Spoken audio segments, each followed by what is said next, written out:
네, 반갑습니다, 여러분. 조코피TV의 조현일입니다. 자, 저는 오늘 LA 레이커스와 오클라호마 시티 썬더의 경기를 직관하고 이제 막 호텔로 왔습니다. 뭐 한 20분, 25분 전에 도착을 했는데 레이커스 OKC 뭐 레이커스는 지긴 했습니다만 경기는 뭐 대단히 재밌었습니다. 제이더비 돌아왔고 물론 돈치치와 스가는 없었지만 그 조용했던 레이커스 경기장에 뭐 디펜스가 아주 크게 연요될 정도로 아주 재밌는 게임이었습니다.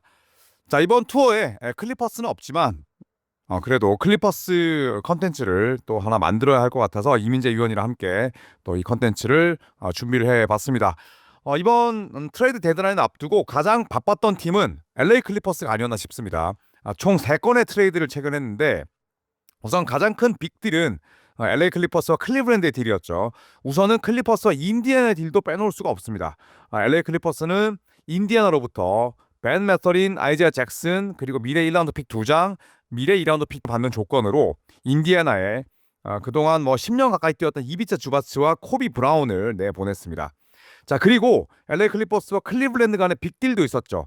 소문이 별로 없었다가 갑자기 엄청나게 빠른 속도로 진전이 됐었는데 클리퍼스는 데리어스 갈랜드와 미래 2라운드 픽을 클리블랜드로부터 받아오는 대가로 제임스 하든을 내보내는 나름의 빅딜을 성사시켰습니다.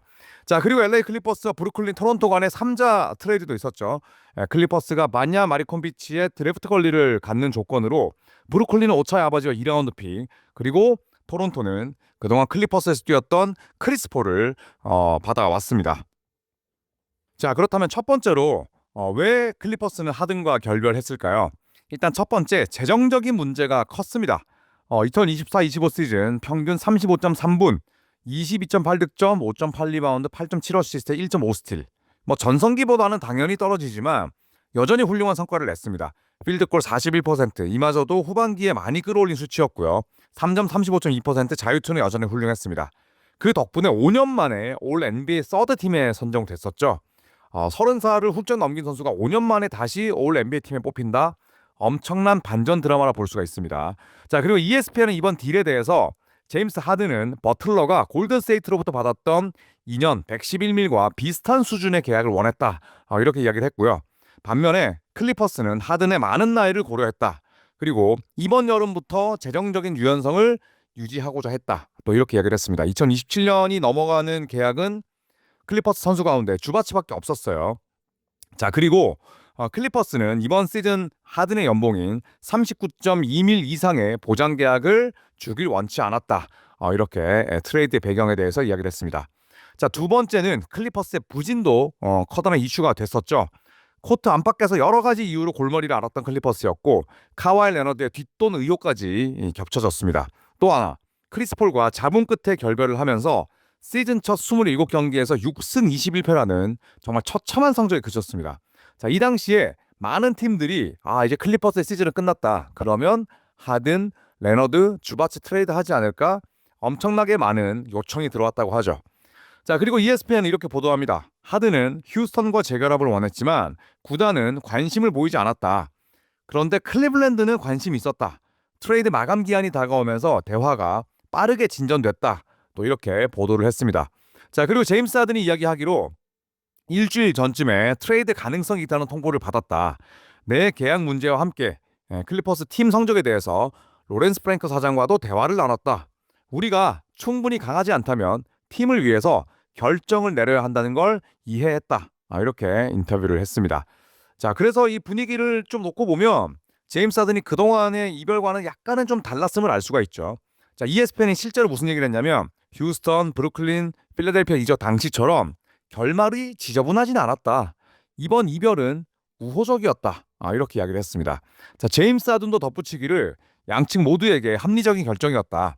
내가 클리퍼스의 미래를 가로막고 있다는 느낌을 받고 싶지 않았다. 클리퍼스가 리빌딩하고 드래프트 자산을 얻길 원했다. 그리고 클리블랜드에서 우승할 기회를 엿봤다. 나는 아직 우승 경험이 없다. 농구적으로 봤을 때 클리블랜드가 더 가능성이 높았다. 이렇게 본인의 트레이드를 좀 약간은 환영하는 듯한 그리고 또 클리퍼스에 대한 매너도 잃지 않은 인터뷰를 했습니다. 자, 그런데 제임스 하든의 트레이드가 살짝은 좀 비즈니스적인 느낌이 있었다면 이비차 주바츠와의 트레이드는 좀 약간은 휴머니즘도 있고 또 비즈니스 세계는 냉정하지만 한편으로는 또 낭만도 있구나 뭐 이런 생각도 들었습니다. 자, AP통신이 이야기를 했습니다. 주바치를 트레이드하기 전날 밤에 프랭크 사장은 트레이드 협상 중임을 주바치에게 알렸다. 그러니까 갑자기 뭐 예전에 더마드로전을 트레이드했던 너 트레이드 하지 않을 거야 라고 이야기하고 트레이드했던 토론토나 조던 풀에게 너 트레이드 안 될 거야 라고 이야기했던 마이크 던리비 단장의 그런 구라와는 완전히 다르죠. 자, 그리고 나서 또 AP통신이 이야기하기로 주바치는 트레이드 체결 이후에 클리퍼스 훈련 시설에 가도 되는지 물었다. 그러니까 트레이드가 되고 나서 본인이 그냥 뜻대로 멋대로 간 것도 아니고 구단에 먼저 문의를 했다고 하죠. 그리고 동료, 코치, 그리고 클리퍼스의 구단 스태프, 사무국 직원들과 6에서 약 8시간 동안 작별 인사를 나눴다. 이렇게 보도를 했습니다. 주바치가 얼마나 좀 클리퍼스에 대한 애정이 깊고 또 클리퍼스에서 삶을 만족해했고 또 클리퍼스 떠나는 마음이 얼마나 또 아팠는지를 알 수가 있죠. 자, 그리고 로렌스 프랭크 사장도 이렇게 얘기를 했습니다. 정말 많은 사람들이 눈물을 흘렸다. 주바치가 우리에게 어떤 의미인지 모두 알고 있기에 정말 힘들었다. 이렇게 이야기를 했습니다. 자, 주바치는 클리퍼스 뛰면서 문제를 한 번도 일으킨 적이 없어요. 네, 그리고 총 8시즌 동안 소화를 했었는데 2019년 2월에 클리퍼스로 이적을 했죠. 이때 레이커스와의 딜을 통해서 클리퍼스는 주바치 받아오고 레이커스는 마이크 머스칼라라는 그 이내 뭐 리그에서 사라진 그런 스트레치 빅을 영입합니다. 이때 매직 존슨의 결정에 대해서 굉장히 또 많은 질타가 있었죠. 레이커스가 대표적으로 트레이드에 실패한 사례이긴 한데 어느덧 8시즌에 통화를 했었고요.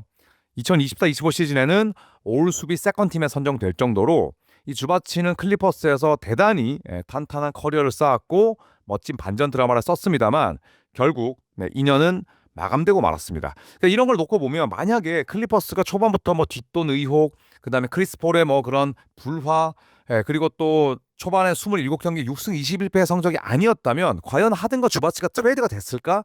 또 이런 생각이 지금에서 들죠. 자, 이제 현지에서는 이제는 레너드 차례 또 이런 보도가 나오고 있습니다. 자, 마크 스타인 뭐 개인적으로는 상당히 공신력이 높은 분이라고 보는데 이 양반이 무슨 얘기를 했냐면 주바치를 떠나보내기로 합의한 순간 클리퍼스로 또 다른 문의가 쏟아졌다. 트레이드 마감 시한 1시간을 앞두고 그러니까 제가 라방하면서 이제 졸 때입니다. 뭐 드리블하고 1시간을 앞두고 레너드에 대한 관심이 폭발했다. 많은 팀들이 이번 여름 레너드 트레이드를 다시 시도할 것이다. 이렇게 마크 스테인이 보도했습니다. 자, 물론 클리퍼스는 레너드와 함께하고 싶다는 의사를 표시했었고 또 워낙 스티브 발머 구단주가 뭐 레너드를 또 굉장히 좋아하고 애정을 갖고 있기 때문에 뭐 트레이드를 시킬까 싶긴 합니다만 지금 클리퍼스가 주전 2명을 내보냈기 때문에 또 어떤 일이 일어날지는 모르죠. 자, 로렌스 프랭크 사장이 얘기합니다. 레너드가 앞으로 우리 팀의 일원으로 남는 시나리오를 그리고 있다. 우승을 위해서는 여전히 많은 것들이 필요하다. 그러나 레너드와 함께 팀을 만들어가길 기대하고 있다. 뭐 발모 구단주가 레너드 그렇게 좋아한다는데 사장이라고 해서 뭐 힘이 있겠습니까? 이런 이야기를 할 수밖에 없겠죠. 자, 지난 22경기 평균 레너드는 33분을 뛰면서 무려 30.5득점, 6.6리바운드, 그리고 어시스트 4개, 스틸 2.2개, 필드골 50%, 3.41%, 자유투 88.4%, 평균 30득점 이상을 하고 있는데 180클럽, 그리고 스틸은 2.2개, 거의 뭐 최전성기에 놓인 듯한 그런 활약을 펼치고는 있습니다. 자, 계약 현황을 살펴보면 역시나 2027년 여름에 끝나긴 해요. 다음 시즌 50밀, 2627 시즌 50.3밀인데 클리퍼스가 2027년에 이제 대부분의 계약들이 마무리가 됩니다. 특히나 2027년을 넘어서 계약을 했었던 주바치까지 떠났기 때문에 샐러리에 대한 뭐 디자인, 재설정은 굉장히 용이해졌어요. 물론 하든 대신에 더 계약 기간이 긴 갈랜드가 남아있긴 합니다만 갈랜드 아직까지도 뭐 젊습니다. 어립니다. 충분히 클리퍼스의 미래 계획에 포함될 가능성이 높고 레너드가 아무래도 좀 애매한 그런 나이 또 연봉을 받는다고 볼 수가 있는데 로렌스 프랭크 사장과 스티브 발머 구단주가 레너드를 어떻게 처리할지 이번 여름에 또 상당히 궁금해지는 대목입니다. 저희 이번 직관 투어에 클리퍼스는 없습니다. 하지만 LA 클리퍼스가 이번 트레이드 시장에서는 주인공이었고요.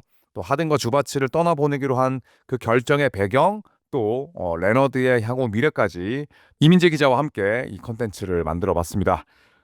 저는 내일 레이커스와 샌안토니 스퍼스 경기를 보고요. 그 다음날 귀국하게 되는데 내일도 컨텐츠 하나 또 말아서 만들도록 하겠습니다. 그리고 골든스테이트 직관 3연전 저희가 4월 1일에 출발합니다. 3경기 봅니다.